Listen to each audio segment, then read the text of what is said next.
Iyi mwumva ni radiyo ijwi ry'Amerika ivugira Washington DC mu Kirundi n'Ikinyarwanda.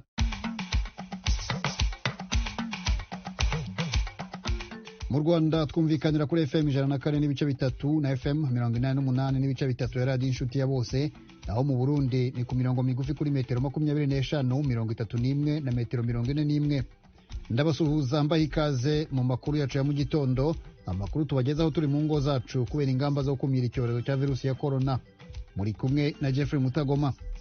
Mu Burundi, Vice Perezida wa mbere w'igihugu arahumuriza abaturage ko amategeko azubahirizwa nyuma y'urupfu rwa Perezida Petero Nkurunziza. Inama shikiranganje irongowe n'ikiga cyane cy'umukuru w'igihugu nuko bisabwa n'ibwirizwa shingiro dushobore kumenyesha ya sentare yubahiriza ibwirizwa shingiro yuko umukuru w'igihugu atakiriho. Iyo sentare izotubwira ibyo dushobora gukora. Uwo ni Gaston Sindimwo, Vice Perezida wa mbere w'u Burundi. Amakuru yacu nanone aribanda kuri Burundi, ni mukanya tugumane. Reka ariko mugenzi wanjye Alois Bigirimana abanza tugezeho amakuru avugwa hirya no hino ku isi. Urakoze Geoffrey. Muri Afrika abantu 81 nibo bamaze kumenyekana ko bishwe ku munsi wa kabiri n'intagondwa zishimikiye ku muhari w'iterabwoba wa leta ya Kisilamu mu mihana yo mu buraruko bushira ubuseruko bwa Nigeria. Abategetsi bashikirije kuri wa gatatu ko abo barwanyi barashe bongera biruka inyuma y'abanyagihugu bakoresheje imodoka mu gitero cabereye mu mihana yahitwa Felo. Buramatari wa leta ya Borno Babagana Zulum Umara yabwiye amesha makuru ko hari abandi bantu ndwi banyurujwe. Yashikirije ko abafa bashobora kwiyongera kuko bamwe mu bakomeretse cyane baremvye. Abategetsi bo muri ako gace bashikirije ko ico gitero casa nko kwihora ku ntagondwa z'abayisilamu ziheruka kwicwa n'umurwi w'abanyagihugu wishize hamwe kugira uhagarike ubusuma bukorwa ku bitungwa vyabo. Abasivili 9 barimwo abana 5 barishwe ku mugoroba ku munsi wa kabiri mu ntara ya Ituri mu buseruko bwa Repubulika ya Demokarasi ya Kongo. Ubwo bwicanyi bwegeswe ku muhari witwaje ibirwanisho witwa Kodeko ukorera muri iyo ntara. Richard Deba Kondo arongoye umutumba w'ako gace ubwo bwicanyi bwabereyemwo avuga ko amazu ashika 150 yaturiwe kandi abanyagihugu baciye bahunga bahejeje gufuba ababo. Umuhari Kodeko uvuga ko urwanira inyungu z'ubwoko bw'abalendu bugizwe ahanini n'abarimyi kandi bama batanye mu mitwe n'abahema b'aborozi n'abadandaza. Washington, ijwi ry'Amerika. Abategetsi bakomeye mu bajejwe umutekano muri Zimbabwe barabeshuje ibihuha bivuga ko hari abashatse gutembagaza ubutegetsi. Ni nyuma y'imyaka 2 Robert Mugabe akuwe ku butegetsi n'akagwi gashigikiwe n'abasirikare. Akanama kadasanzwe k'umutekano kagizwe n'abakuru b'abasirikare n'abapolisi kagiriza abanyepolitike batavuga rumwe n'ubutegetsi abahoze mu mugambwe ZANU-PF kwirakwiza ayo makuru. Abandi badoma ko urutoki ni itangazamakuru, abadiplomate, abanyaburaya hamwe n'indongozi z'amadini. Ako kanama k'umutekano muri Zimbabwe kavuga ko ivyo bihuha ari uburyo bwo gucafuza ishusho ya perezida no kubiba urwanko mu gihugu. Leta z'Ubumwe za Amerika isaba ko haba ihagarikwa ry'imigwano muri Libya kandi ihamagarira imigwi igwana gukingira igisata ca petroli igihugu kizeko uburaro n'uburamuko. Ibi vyashikirijwe kuri wa gatatu n'umushikiranganje w'imigenderanire n'ayandi makungu wa Amerika Mike Pompeo. Ni igihe leta y'ubumwe yashikiriza ko ibisasu byatezwe mu kuzimu vyishe abantu bashika 7 ku murwa mukuru Tripoli. Sentare mpuzamakungu mpanavyaha yasavye kuri wa gatatu ko abagirizwa ibyaha byo mu ntambara yabereye muri Sudani bishikana. Ni nyuma y'umunsi umwe Ali Kushaibe yishikanye kuri iyo sentare ifise icicaro Irahe mu Buholande. Umukuru w'iyo sentare Fatou Bensouda yabishikirije inama ya ONU ijejwe amahoro n'umutekano. Yavuze ko Kushaibe yagirizwa ibyaha bihohotera ikiremwa muntu yatwawe muri iyo sentare inyuma yo kwishikana muri Repubulika ya Centrafrica. Bensouda yashimiye Chad, Ubufaransa, Ubuholande hamwe n'umugwi wa ONU muri Centrafrica. Uwo Ali Kushaibe yaronderwa na CPI kuva mu mwaka w'ibihumbi 2007 ku ruhara yagize mu bwicanyi arongoye umuhari witwaje ibirwanisho w'abajanjawidi.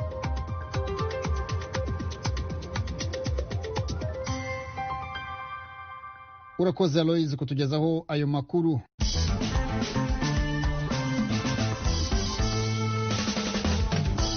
Amakuru yacu tuyahere mu Burundi, aho nyuma y'urupfu rwa Perezida Pierre Nkurunziza wayoboraga icyo gihugu, Vice Perezida wa mbere Gaston Sindimwo yemeza ko vuba cyane inama y'abaminisitiri igiye guterana kugira ngo igane urukiko rwubahiriza itegeko nshinga urwo rushinzwe kwemeza umukuru w'igihugu w'inzibacyuho mu gihe uwakiyoboraga yitabye Imana.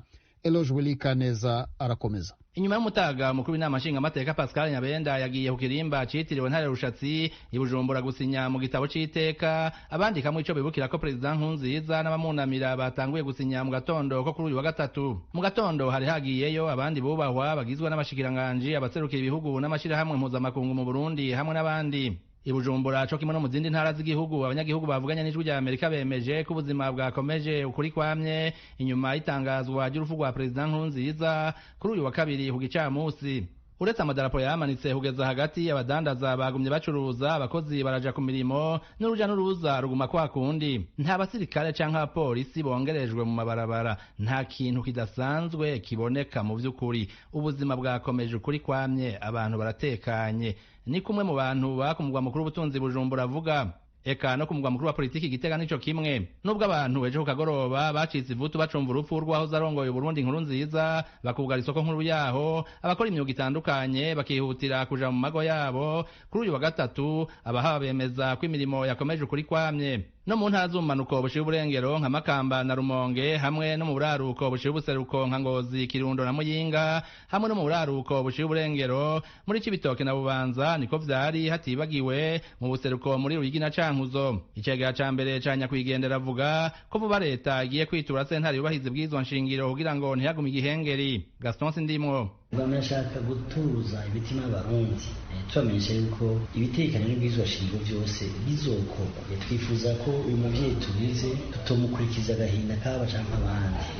Twebwe rero nkuko turekurirwa n'ubwizwa shingiro, tuzokoranya inama shikiranganji kugira ngo inama shikiranganji irongowe n'ikigaca c'umukuru w'igihugu nkuko bisabwa n'ubwizwa shingiro dushobore kumenyesha ya sentare yubahiza ibwizwa shingiro yuko umukuru w'igihugu atakiriho. Hanyuma ibikurikira iyo sentare izotubwira ibyo dushobora gukurikira. Mwebwe ni mureme mu bisanzwe ariya iminsi itegekanijwe, tuzokurikiza iminsi isabwa kugira ngo ico gikorwa kibe. Mu maguru masha ico gikorwa kizokorwa atangora. Murindire duheze gushikiriza iyo sentare yubahiza ibwizwa shingiro, ibindi muzoca mubimenyeshwa n'inzego zibijejwe. Bwana Sindimwo afata Pierre Nkurunziza nka samu vyari bwa kabiri aramutaka. Tubuze umugenzi, tubuze ubuvukanyi, tubuze umuvyeyi w'abarundi bose.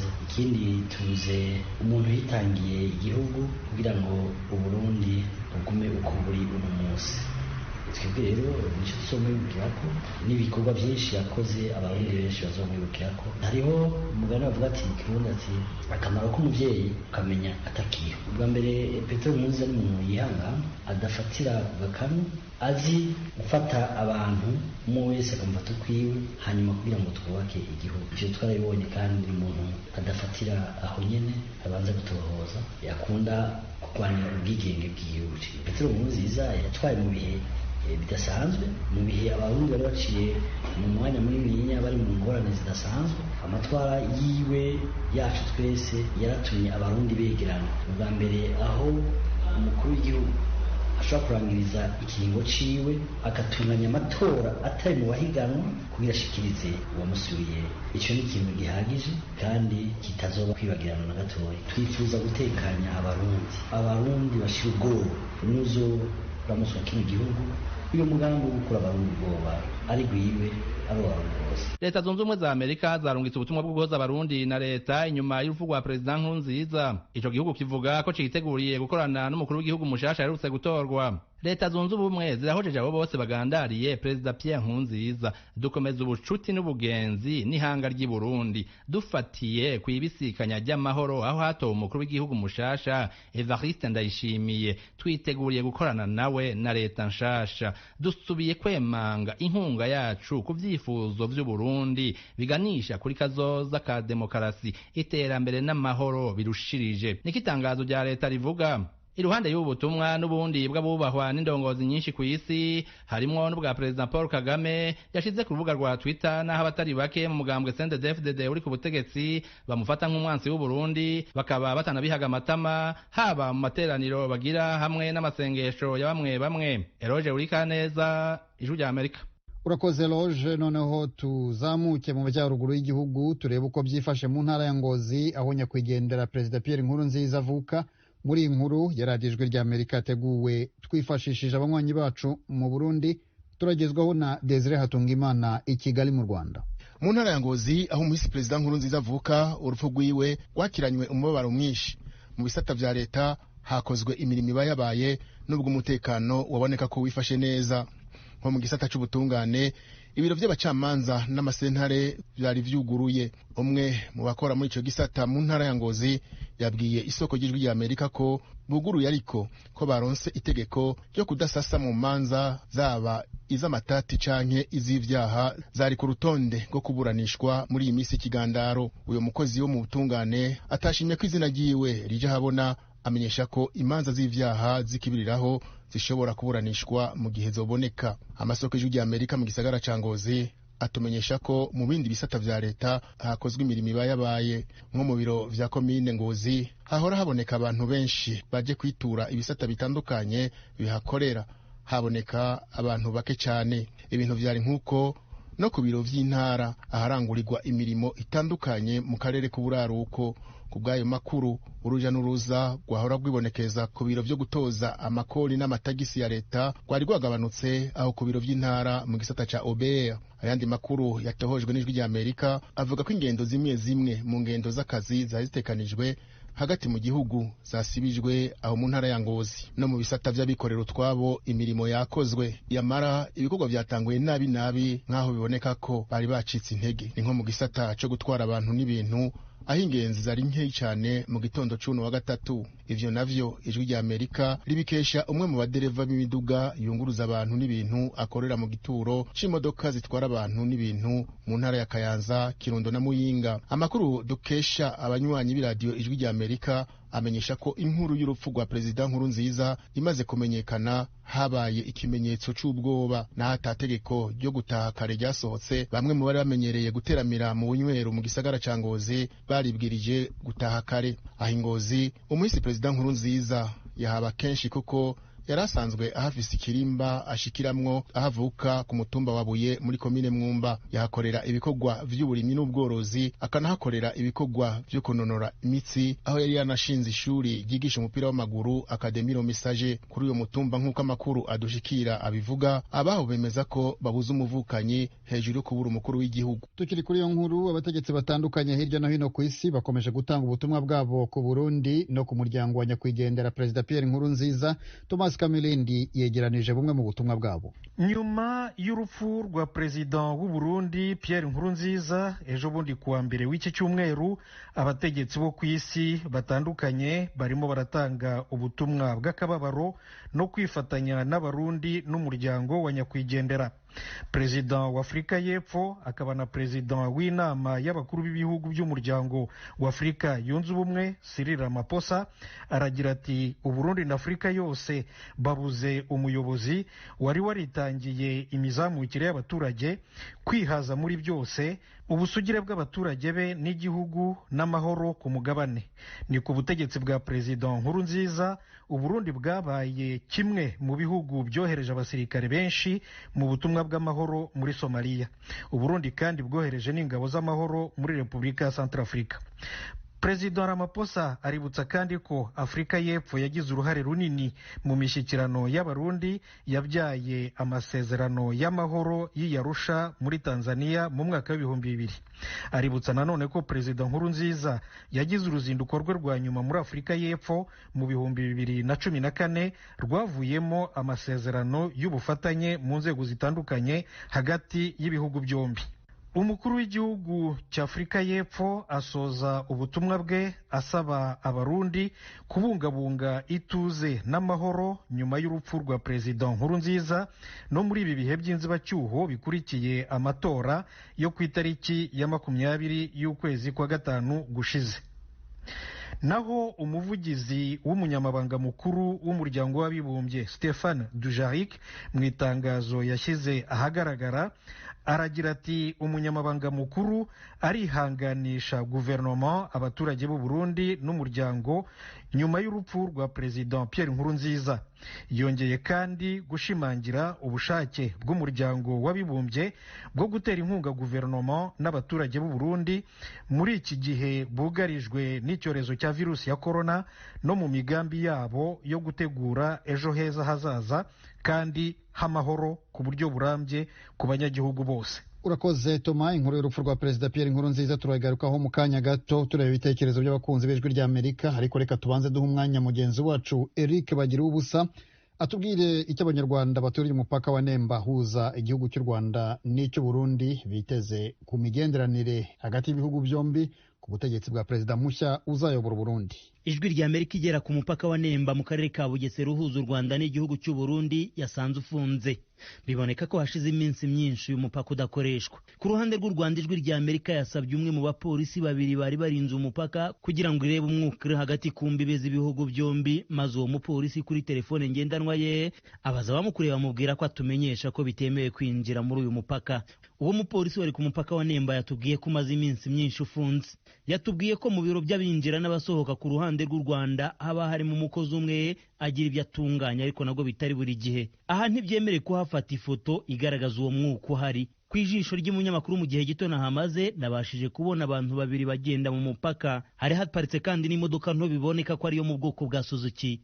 Aho ku ruhande rw'u Rwanda kandi nari mpagaze nganira n'umupolisi haboneka icyapa gishinze ku ruhande rw'uburyo kuwabagana mu merekezo y'u Burundi kibuza imodoka kwinjira. Hagati mu muhanda kandi hari bariyeri ifunze mu buryo bugaragara nk'ikimenyetso cy'uko umupaka utakiri nyabagendwa. Nta kimenyetso ijwi rya Amerika yabonye kigaragaza ko haba hari umutekano udasanzwe ku bihugu byombi.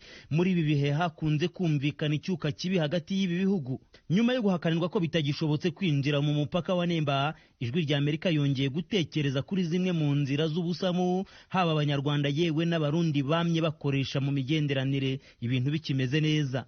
Ubu ntushobora kurenga hano pe ujya i Burundi, ntabwo bishoboka nta na gato. Ubu ngubu nta nuharebesha n'ijisho, yaba ari we cyangwa se natwe, nta muntu uhakandagira.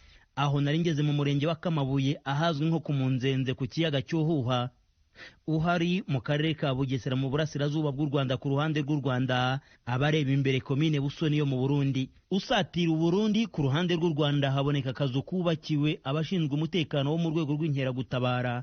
Aba barahirirwa bakanaharara barinze umutekano. Nta muturage w'umunyarwanda cyangwa w'umurundi wemere kuharenga. Muri ibi bice by'ibyara abaturage b'ibihugu byombi bakigenderana wasangaga haboneka urujya n'uruza. Ku Barundi bakundaga kuza guhahira mu Rwanda no gukodesha imirima bagahinga bakagabana n'Abanyarwanda, cyo kimwe n'Abanyarwanda bakajya guhahira i Burundi. Amafaranga yahise azamuka aho Abarundi batakizira ino, umuntu agakorera amafaranga 500, ariko Abarundi uwabahaga 500 600, ariko ubu umunyarwanda amakeya ni 1000. Undira Abarundi bakiza bari baradutesheje agaciro. Wa munyarwanda akavuga ati genda akoresha umurundi wa makeya wa 300 ntibatinyaga kuyakorera.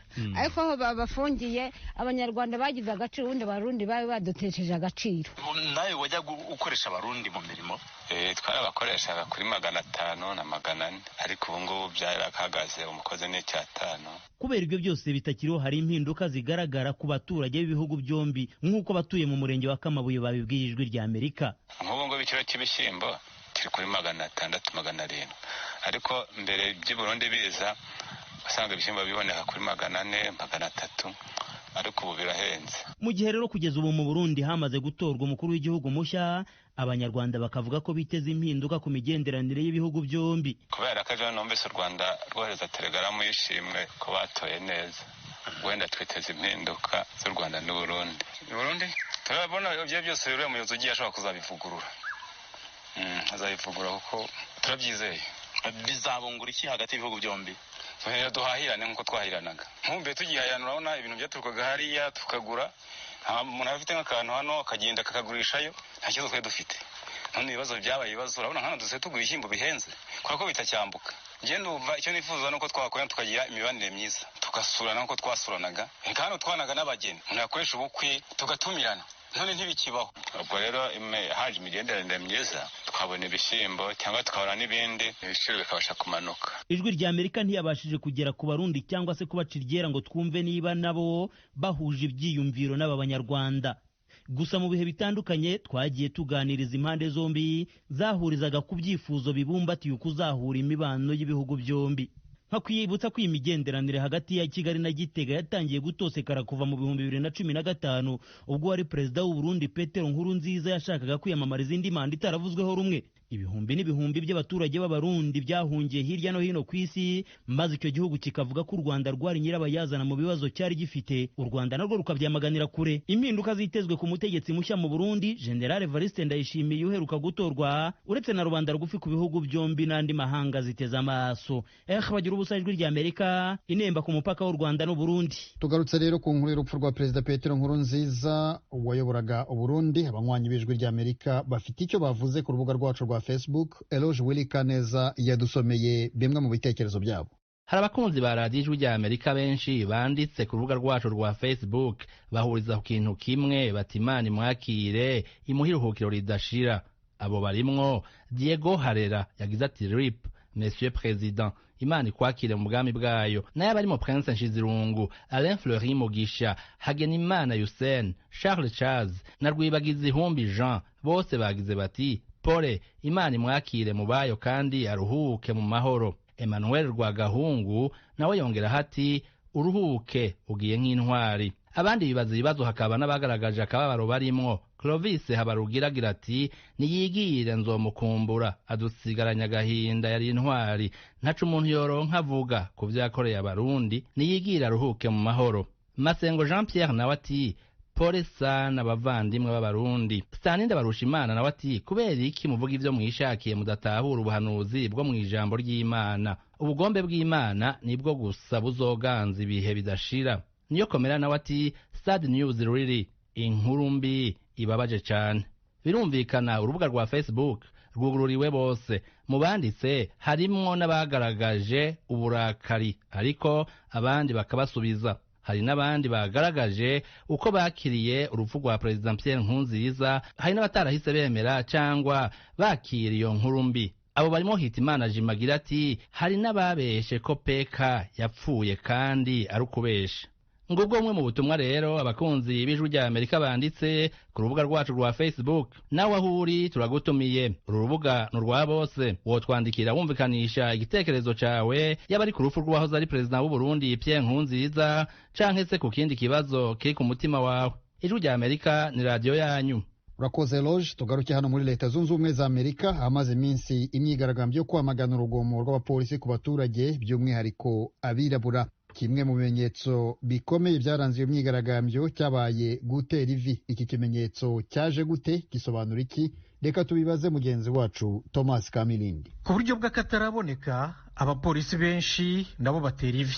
Abigaragambya birabatungura cyane, by'umwihariko igihe abapolisi barinze hoteli imwe bwite ya Donald Trump mu murwa mukuru w'igihugu Washington DC, na bamwe muri FBI, ikigo cy'ubugenzacyaha cya Leta Zunze Ubumwe za Amerika, nabo babikoze.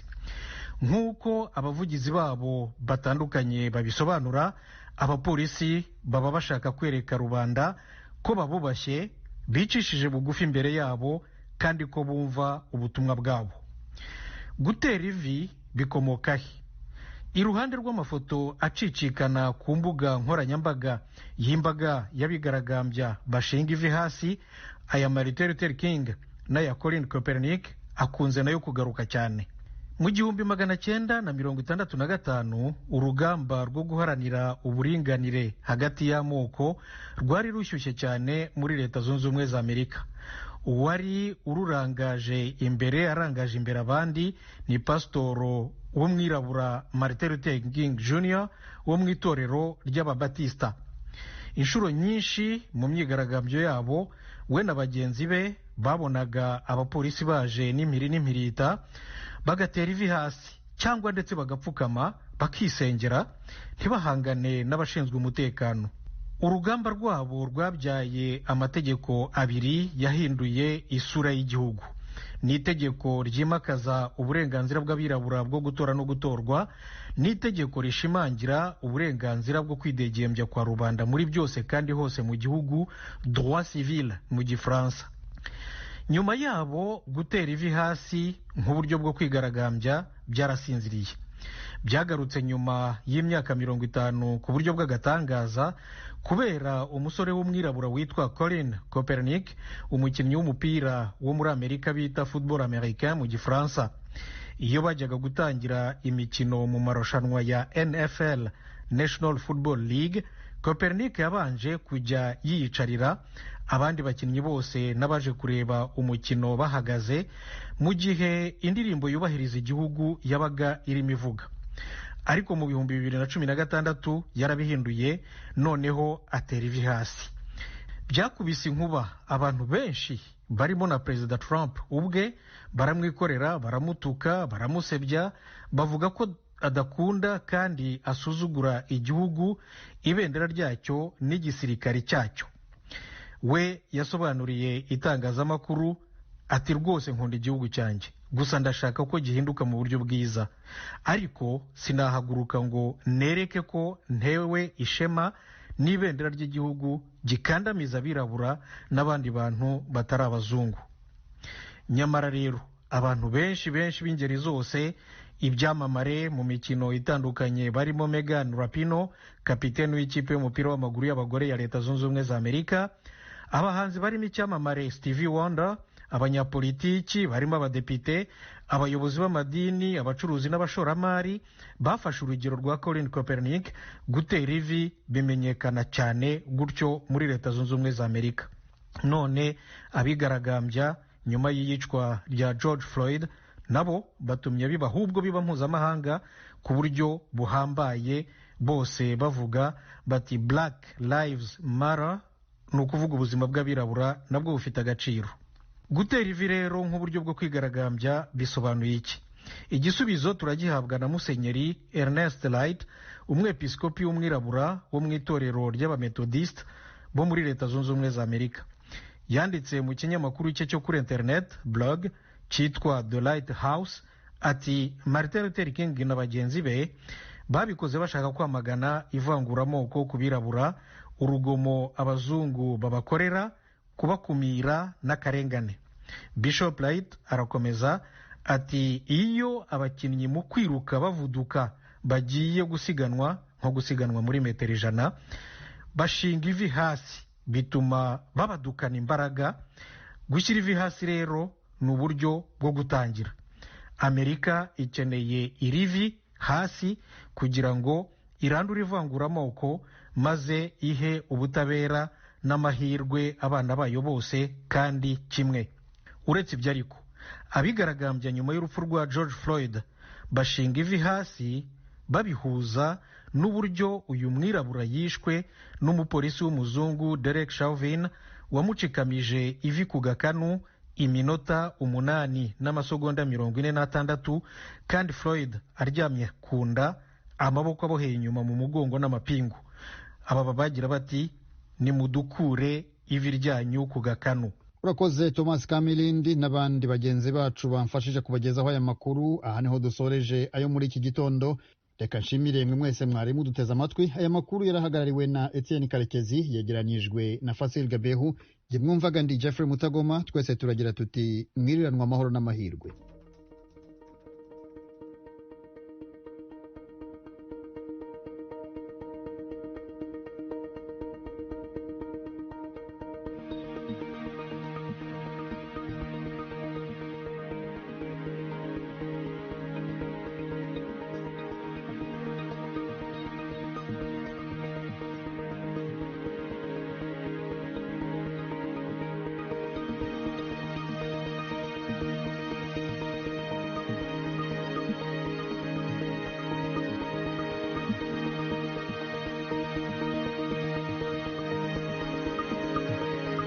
You've been listening to news and information in Kirundi and Kinyarwanda from the Voice of America in Washington.